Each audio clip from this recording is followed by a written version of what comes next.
Welcome to Society Sucks podcast today. Yeah, that one came out a little awkward. hey, it's okay. We're hoping everyone has an amazing, wonderful day today so yeah, far. exactly. Yeah, so enjoy it while you have it, guys. You know, our time here is limited. We need to be grateful for every living second. I mean, he's speaking facts. Right? Like every breath is a blessing, some would say. Every single one. Mm-hmm. In fact, every 0.5 seconds, someone is living their last breaths globally. Is that true? I think so. No, that can't be. How many people that's die a depressional every second? statistic. Let's see what happens Let's here. see it then. So we are curious. I mean, yeah. Oh, there's a world death clock actually. So No. it shows you globally how many people are dying. Let's see it. Go ahead. Wow. What is it? How many people are dying right now? The number keeps going up. In this moment, holy moly! And that's so crazy far. to see. Estimated number of deaths this year as on Monday, February 6th. So per year, 56 million. Per month, 4 million. Per day, 153,000. Per hour, 6,000. Per minute, 100. Per second, 1 death per second. 1.8 deaths per second. Whoa. And look at that, guys. The number just keeps going up. Keeps going up. You know, to tie that number into some sort of appreciation for what this life is definitely just emphasized, I would say. Yeah, it just kind of puts things into perspective. Like, dang, it really is temporary. I mean, to see that thing tick up, man, it really is a little eerie, I'd say. Because that's not just a person, that's a family that's experiencing a loss. That's like 5, 10, 15, 20 people cumulative mourning right now. Oh my goodness. In mourning every second globally. So be grateful for the life that we have. What are you laughing about? Yeah. Was it off topic? That's not what we came here to talk about today, was it? I mean, like, with that, right? Instead of making everyone so sad right now. Yeah, you're right. With that, faith. With that I think, you know what, I kind of think it does tie in. It does. It definitely does tie in. There's a beautiful thing called faith. There's a beautiful thing called faith, but there's also something that, I guess that's the unknown, right? We all have a timer above our heads that we can't see that's just ticking. That's kind of scary, man. You just gave someone like an anxiety attack by saying that. Oh, man. Well, I'm sorry. It's true, right? Sorry. Well, I'm sorry, but it's true. Yeah. And, I mean, that's just one of the things you gotta kind of accept, right? Yeah. And actually there's a lot of freedom and acceptance. That's true. Once you accept, my time is limited. There's a timer ticking. And I like this one phrase. I don't know if Jordan Peterson came up with it, but it's a nice phrase. He says, Lex Friedman actually asked him, like, how often do you think about death? He was like, all the time.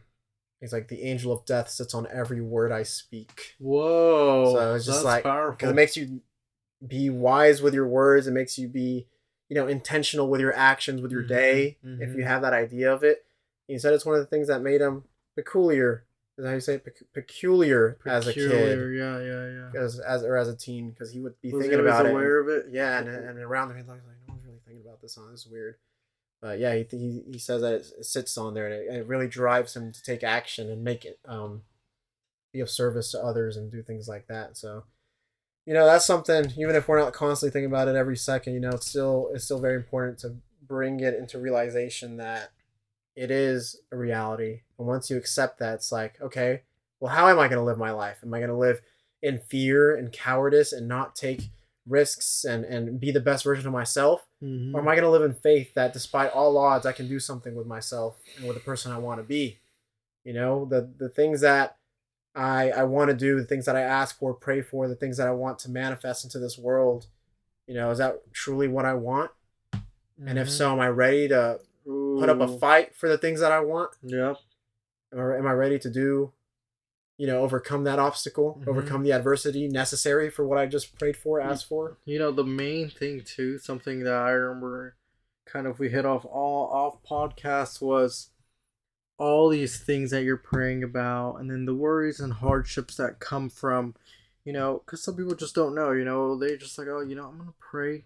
And they don't know whether it's going to come true. Mm-hmm. And I think that's where faith starts to step in, everyone. Yeah. When as much as doubt and fear can creep into your life, you can decide to have faith and believe that whatever you're praying for is going to come true. And I think you hit on this one point where it was emphasizing how, I'm praying and then things are just starting to change. Yeah. And then you might wonder why, right? Could you elaborate on that? Yeah. So there's this thing, and I've actually experienced it, and that's why it came into my mind because of this experience. It's like I told Mario, I was like, I feel like we forget what it is we pray for. Mm-hmm.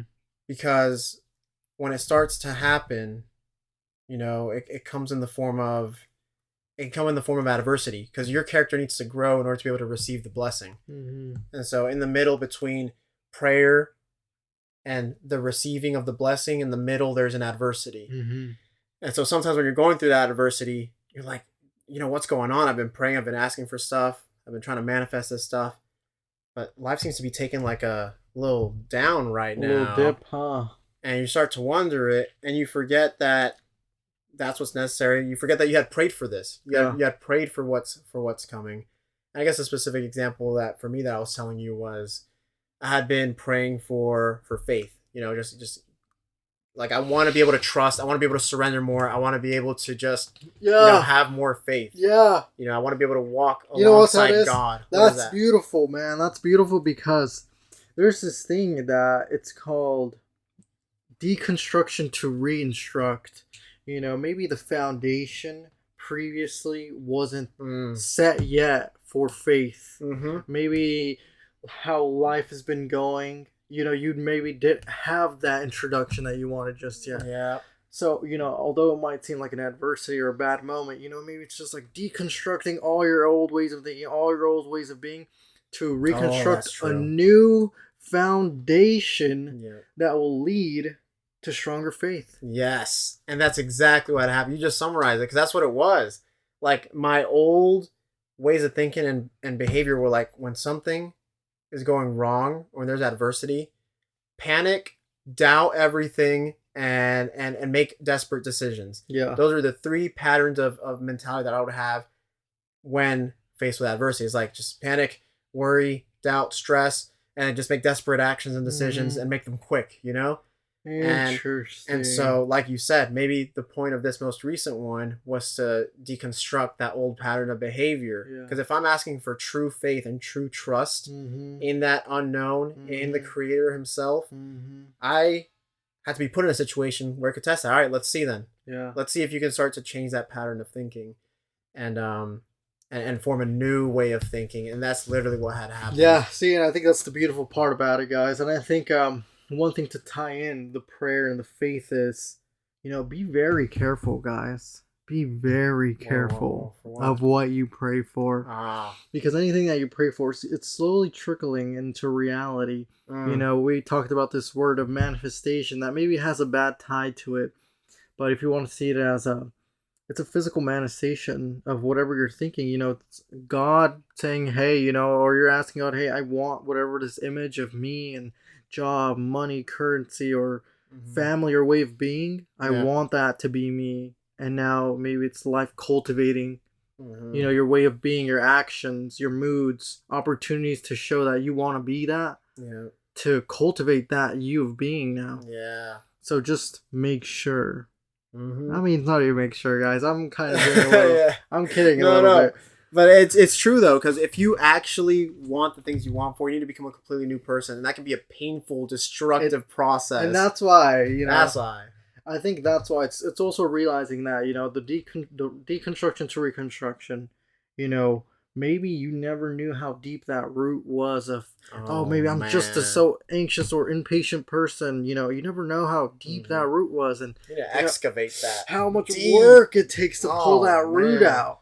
Yeah. Yeah, I think that's something that's okay. It's good. Like, I think we talked about too in a previous podcast how, you might pray for patience and then God's not just going to zap you with patience and there you go. You just became the most patient person. Yeah, no. Like, maybe you're going to go to the store and then, this lady's screaming at you because of the line taking so long. Like, you literally have nothing to do with it. It's just a moment where you have the opportunity to practice patience. Yep, you've just been tested. You've been tested. It's like, let's see. Let's see then. Do you want patience? Here's an opportunity to practice patience.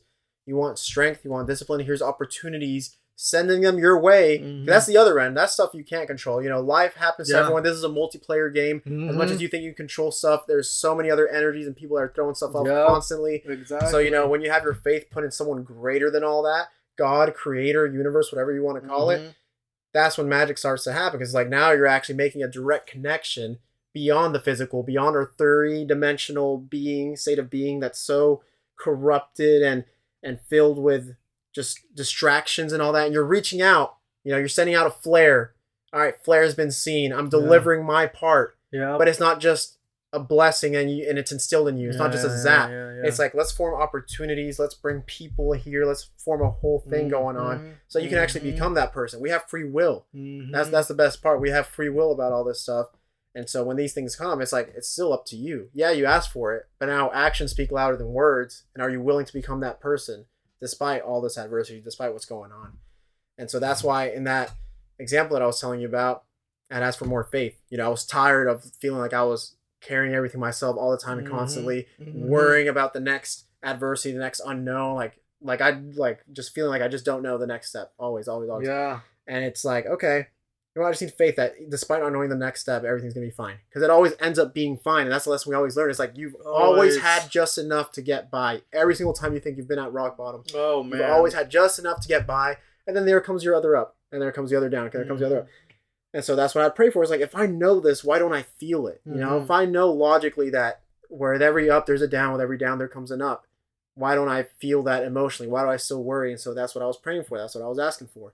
And then surely enough, you know, that's what I told you. I was like, I feel like I need to write down what I pray for to see, you know, this timeline of events that happens after. Because after the prayer, then came the biggest down so far this year. And the biggest down came, and I was experiencing this, and then the pattern came in. It's like, oh, doubt, fear, panic, worry, make desperate, quick actions without thinking. And it's like, hold on a second, no. And I started telling myself, this is going to work out. Yeah. You know what? This is going to work out. And that's when I showed you the sticky notes that I think I took. I think I sent you a picture of them. I'll tell you what they say. Because I needed reminders. Like when I woke up in the morning, I needed to know not to bring the stress from yesterday back into a new blessing today. That's powerful. And so I'll just read you all that, what I had to write to get me through this. Let them know. Go ahead and let them know. Yeah, so I wrote myself, feeling troubled, ? You know, talking to my future self when I wrote that. Don't forget the creator himself is on your side. Just reach out to your creator, you know, pray, meditate, you know, see what's going on next. And then I wrote right under that, you know, God is allowing this for a reason, ! Have faith. And then, surely enough, that was just reminders like, yeah, that's true, you know. Your worries, whatever you stress about, all this stuff is not bigger than the creator himself. Yep. You know, that's just not a thing. And so reminding myself of that, you know, allowed me to actually relax despite the chaos. So all this chaos makes you feel like I need to do something to get out of this. You know, I'm running. I need to run either away or towards it, fight or flight it. But both are wrong. You need to like calm down. Maybe sit in it and just observe the chaos and think, you know what? Despite all this going on, you know, when you have the creator on your side, none of this even matters. Yeah, exactly. You know, it's all fine. And I did that. And literally as soon as I did that, hours later, you know, finally like the crash had settled, and then I was riding a wave back up again. You know what? And you remind me actually, you know, sitting in it. That's the hard part, guys. That's super. You know, hard, yeah. Chaos all around you. You're wondering why. You have so many questions. You're like, how could this? Why could this? But you know, should you even know these answers? Yeah. Should you even know these answers? Are we even capable? Yeah. Are you even capable of even comprehending why? Maybe it's for the leading to the best you coming here soon. Oh man, you know, because it's those moments that's gonna show you, right, the person that you're becoming, who you're destined to be. And I think that's an emphasis, you know, because to see the opposite end, right, and in that moment, right, you did something good, which is realizing that, wait, I don't need to take impulsive action, or maybe a decision that I'll regret, or, you know, anything.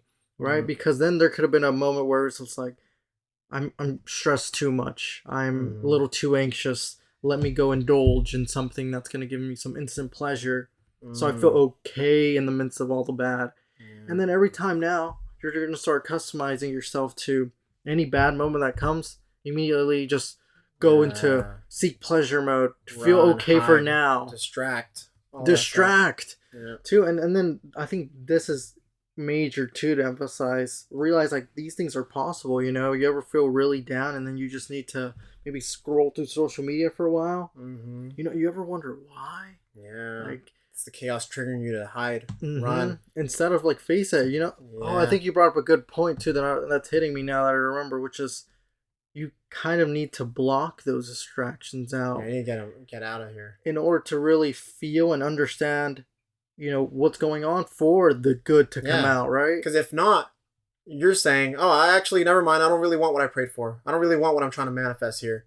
You know? Because you distract yourself. You're like, oh, it's a bit too much. Okay, yeah. Scroll. Pornography, social media, distractions, alcohol, drugs, fake friends, all this stuff. You bury yourself back in. And it's like, oh, well, I mean, you asked for it. You know, next time you're ready to ask, I'll send you another wave of things to build up your character to see if you're ready for it again. But if not, you're going to keep going back. Going down, man. Going back. It's like you're in a little loop. Okay, I'm ready to try it. Never mind, I failed. I'll just wait a little bit. That was kind of difficult. And then try it again. Oh, never mind. I'd rather distract myself with pleasure and instant gratification and all this stuff. That's literally fight or flight. You know, you're running from your problems. You know, you're hiding. You're distracting it. You're choosing the flight version of that. And then for me, I was choosing the fight version of that, but in the wrong sense of like overly stressed, overly desperate action, overly trying to overcome it just because I wanted it to go away. Yeah. You know, there's an issue. Some people run away with it. Like, never mind, I'd rather leave. Me, I'm like just running, just trying to run through it blind. You know what I mean? It's like that also doesn't work. You know, but if you sit there and you let the storm pass, it'll pass. And I think that was like the biggest lesson I learned out of this. Just like calm down a little. Like it's not as bad as it may seem while you're in it. And that's the hardest thing to grasp. Is it's not as bad. Have faith. Even if it is as bad, it's still not greater than God, than the good in your life, than whatever force is keeping us alive right now. Yeah. You know, and I think that's some practical advice to leave you guys with for this short episode. I think what we emphasized in the beginning was write down things you pray for, you know? Yeah. Maybe it's just about consciously remember, oh, I asked God this. This is why it's happening, yes, you know? that's it. It's just like it could happen in expected or unexpected ways, guys. So emphasizing that and keeping that in memory, keeping that in the front of your mind. Yeah. This is why things are moving. This is why things are changing. And learning to roll with those too. Yeah. And what else do you think? You know, some other practical thing that we can leave them with. No, I think that's great that you mentioned that, because I forgot that was literally like the main lesson is like, don't forget what it is that you asked for initially, because it's doing something. It's working its way. And like you said, it's trickling its way in here, you know? There's that. And just the new you isn't distracted, being swayed, being puppeted around. So because of that, get rid of the distractions, so that when you're embracing this new person that you want to become, you don't have something to fall back on. You don't have that little comfort blanket, that little safety blanket of whether it's your phone, whether it's a partner, whether it's someone else. You know, like go ahead and just like clear the aisles a little bit. Go ahead and, if social media is taking away more than it's doing for you, go ahead and delete that. Take some time off of that. Go ahead and replace these distractions with actual good things. You know, go ahead and get rid of toxic friends and just clear your aisle of distraction. Anything that could make you fall back on. Because these are anchors, you know. As long as they're still a part of your life, even if you're distant from them, they're still chained to you, because you're saying, you know, yeah, they're still there. I'd rather just still keep these things around just in case. You know, that's a fear tactic. It's a survival tactic to keep these toxic friends, because I don't want to be lonely.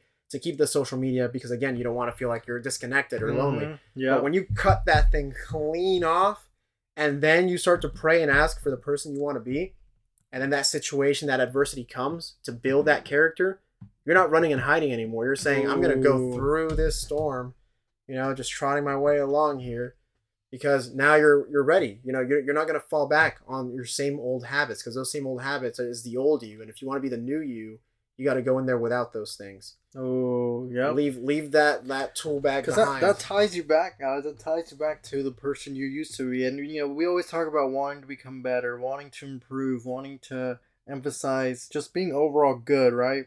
And if you feel like anything that's bad, right? Because the thing is, you know, anyone listening right here, anyone watching, maybe there's a certain thing that you're just like, you know, I can pinpoint it, but maybe I don't want to say it out loud. You know, maybe that's it. Just try it out. See how your life is without it. And maybe that's the thing, that's the callus from, you know, you becoming your best you. That anchor. That anchor that's just kind of just there. You just imagine you had 1,000 pound of weight on you, and you could just take it off. Yeah, take it off. How much lighter everything would be, and Oh, everything would man. feel, and how easier everything would seem. Yeah. Now you're looking forward to the future with optimism rather than pessimism, and looking at how much worse things could get, and if you're still be able to survive, but just drop it. You have the choice to drop it if you want to, and it's a process, but It's a okay process, it's okay. man. It's okay to drop it. One thing too, just to kind of close it out too, Tell because 'em. I think it's emphasizing that it's work, guys. It's not easy, man. Everything that you pray for, you wish it would be like this. Even if you did get it, imagine that, how crazy that would be, right? It wouldn't even be that good either. Just emphasizing that it takes work, and that's why it's going to mean more, and that's why it's going to offer more benefits, and that's why it's just going to lead to good, because it means more. It's not work, Yeah. What's that thing that Stutz said? There's 3 things that are guaranteed in life. Work, the unknown. Consistent work, uncertainty, and pain. There you go. That's the consistency of sooner, life, guys. Yeah, the sooner you accept that, maybe it's gonna be smoother sailing with that one. And that's true, man. If gives you ease of mind. But yeah, guess that's pretty much it for today's episode, guys. Yeah, thanks for listening in, guys. We appreciate you. No, you have to like too, actually. Oh, like, that's right. Guys, right. Comment, Dang it, rate us. Yeah. Do that now. Yes, please. All right, have a good day. Thank you.